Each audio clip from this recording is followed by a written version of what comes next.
धूर्त तांत्रिक ने जब बंदरियां के ऊपर जल के कुछ छींटे डाले तो वो एक सुंदर कन्या बन जाती हैं। उस नव यौवना सुंदरी का हाथ पकड़ तांत्रिक तुरंत उसे अपनी कुटिया के अंदर लेकर चला जाता है।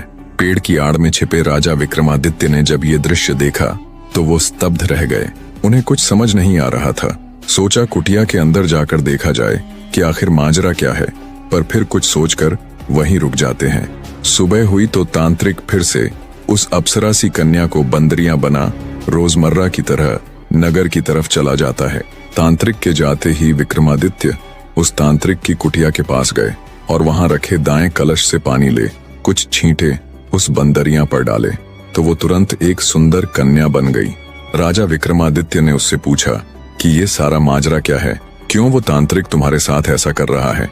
राजा विक्रमादित्य की बात सुन उस अप्सरा ने अपनी हकीकत बयां की। हे वीर, मैं स्वर्ग निवासी कामदेव और पुष्पवती की संतान हूँ।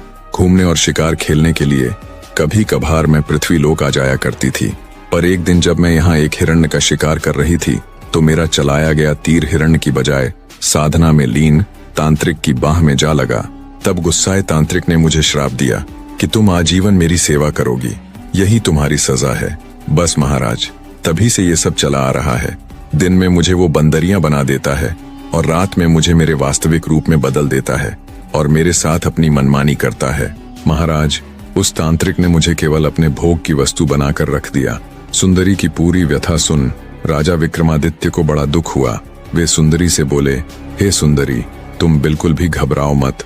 आज मैं तुम्हें उस धूर्त तांत्रिक के चंगुल से हमेशा के लिए मुक्त कर दूंगा। राजा विक्रमादित्य की बात सुन सुंदरी के चेहरे पर उम्मीद और खुशी के भाव आ जाते हैं।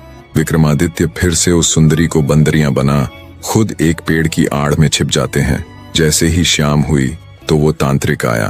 तांत्रिक ने बंदरियां को अपने पास बुला।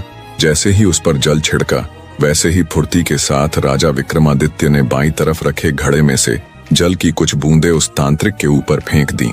इधर बंदरियां यानी देवलोक की सुंदरी अपने वास्तविक रूप में आ गई और उधर वो धूर्त तांत्रिक बंदर बन गया।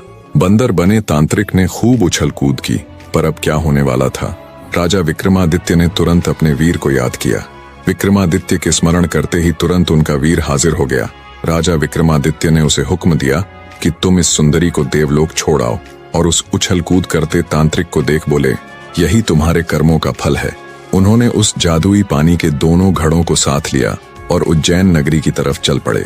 दूसरी तरफ जादुई वीर कहे अनुसार उस सुंदरी को उसके घर यानी देवलोक में छोड़ आया। इतनी कथा सुना 8वीं पुतली तारामती बोली,